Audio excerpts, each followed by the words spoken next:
boarding. And what's the next trip? Where do you see yourself ending up? Well, my next trip, I want to go back to the Caribbean because Yeah. going to Hawaii is just too long, like Mhm. 12 hours or something.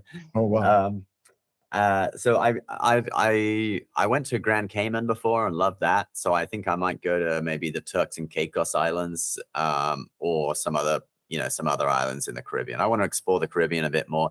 I tried snorkeling in Hawaii for the first time. I thought that was really fun. So I'd like How to go did and that do go? that.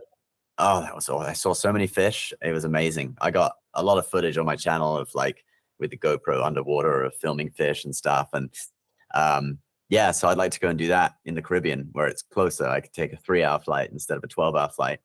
Ben, have you ever tried scuba diving? Only in a pool. In a Yeah, pool. Oh, in yeah. a pool. Okay. Like But you would but get yeah, in I'd your like to try license? that too. I definitely try that too. Yeah. Okay. Be careful. I almost died doing it in the Caribbean to the point where, oh, yeah, I couldn't clear. Some people can't clear, and it happens on airplanes as well. And I had a hard time clearing, but it was kind of an interesting experience. I'll tell you about that one in the future, but to the point where we got off the boat and they took me to a decompression chamber. They were freaking out that I had decompression poison. And that was in the Caribbean, but I would do it again. So just we'll talk about that one another time. It was like Um, shallow diving, because if you go too deep, then you've got all these issues with different yeah. like decompression, and you have to use different gases and all these Anything over 10 feet, you gotta really be you gotta know what you're doing.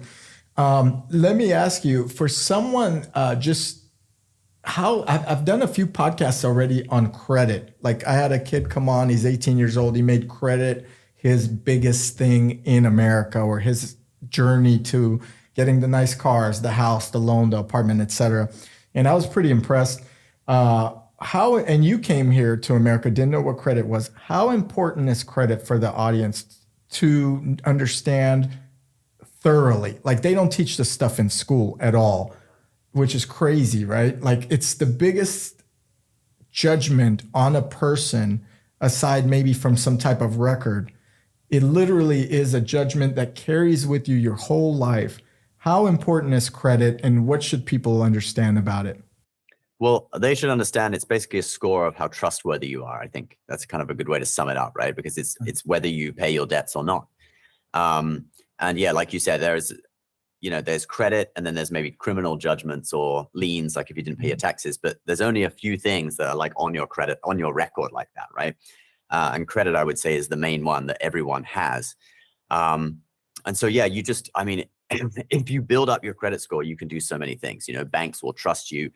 I just took out a home equity line of credit on my house, right? Because we bought it before the pandemic. It's increased in price by 50%, Oh, well, which is congratulations. crazy, right? Yeah. And so then I can borrow against it, and it's tax free, right? So it's not Mm. like if I had to earn that money, I'd pay like quite a 20-30% tax or something at least, right? I can just get it tax free, and obviously it's borrowed. I'm paying interest, but if you're going to use it for another business, and I don't encourage people to take out a credit to fund their desires. Like don't go into debt to fund your desires. But I mean, if you get credit cards, you just pay them back every month, right, and enjoy the points and stuff. But if you do want to actually use credit and actually borrow money, and you're willing to pay interest, it's best to do it if it's either to fund like education or fund a business. So, Or another property. I'll add to that. Yeah. well, that's what I'm doing. It's an Yeah. investment property business. So Mhm. I'm building this cabin right now, which is like a few weeks away from completion.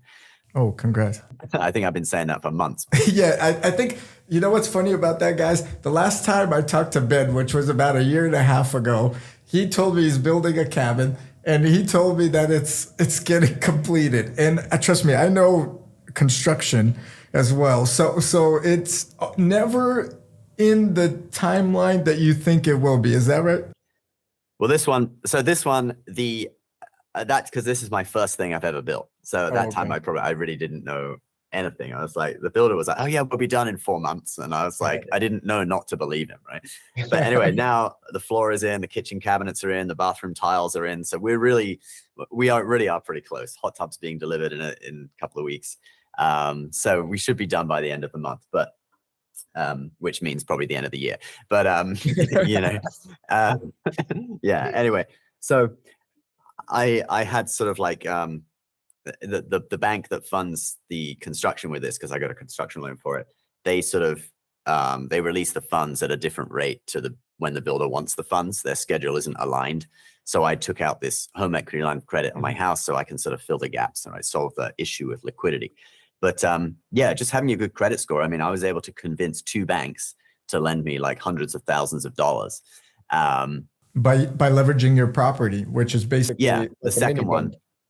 The second one is by leveraging my property, and I've got that HELOC for 10 years, right? It's interest only for 10 years, and then you got to start paying it back. So I can draw on it, I can pay it back, draw on it, pay it back, just like a credit card throughout that whole 10 years, which is great because if you see a good deal, like a good piece of land or you know something, you can just use that money, do the deal, and then pay it back. You know, but that's the thing, you have to pay it back, right? So you need to create a cash flowing business, a cash flowing rental property or Airbnb.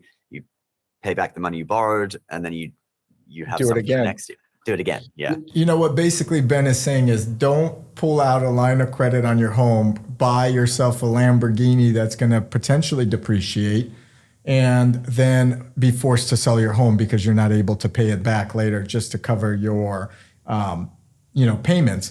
It's definitely, I think, leveraging your line of credits or even the home equity or commercial equity to buy another property is such a great thing. And I just recently had someone on my podcast to talk about the different ways of getting these loans. And there's so many interesting ways that I think the conventional viewer does not know about.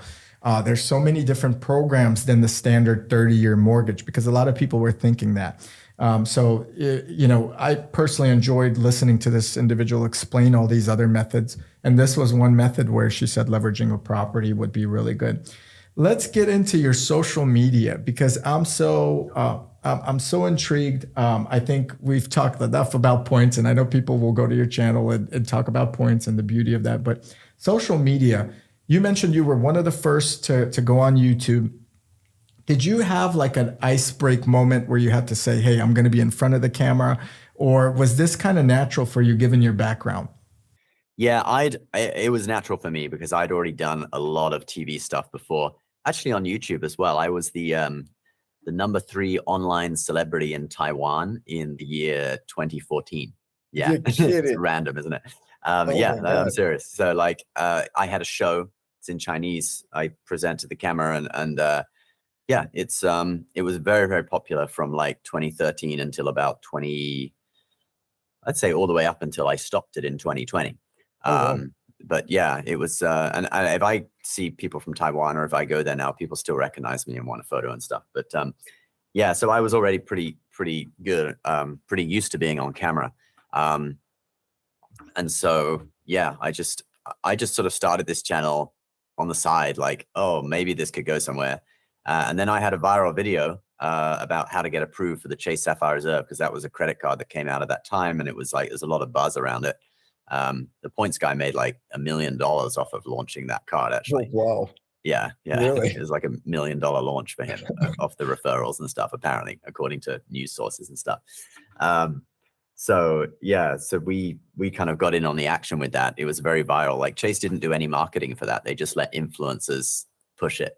Incredible how that is. They didn't even have to pay for it. Well, maybe they pay on the back end if there's a referral. Well, they paid with the huge bonus. Yeah. And the referral fee. Right. Exactly. Yeah. So the referral fee and the huge bonus they paid for. And then from that, we got into Bankrate, which is now called Red Ventures, which is a affiliate network where you can sell credit cards and get paid for them and stuff. But yeah, there wasn't really, it was kind of natural for me to go into it just because I had some experience in TV stuff already. That's cool. That's and you've done great. We mentioned you have now 200,000 subscribers. Congratulations. Yeah, just past that. Yeah. Just past it. Did you get another plaque? Are they sending you a plaque, or what are they doing over there? They only give it for 100,000, and then the next one is 1 million. So oh man, so you got a hill to climb. Oh, I don't think we're going to be there anytime soon. We're not growing that fast anymore. I think because there's so many new channels about credit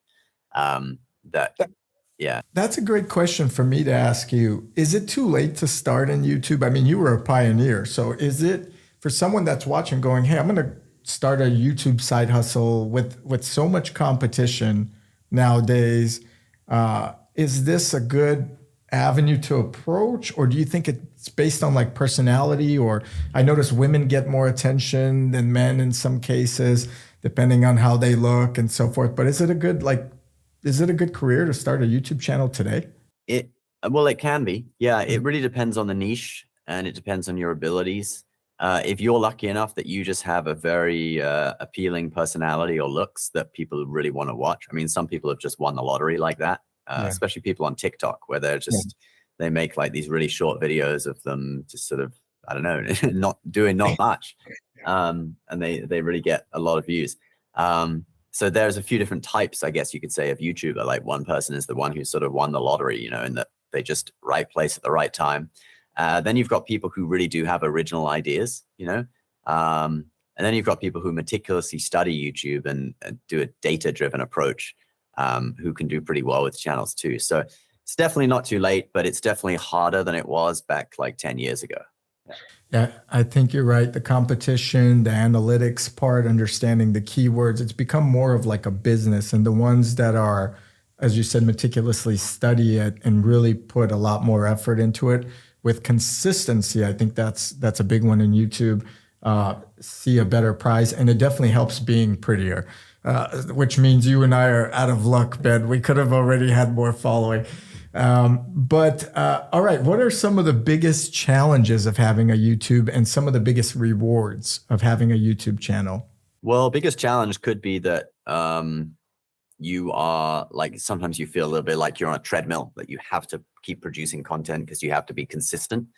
I would say some of the biggest rewards are like when maybe a client gets you to do a video and they give you a nice budget, and then you can spend some of that budget on amazing stuff, you know.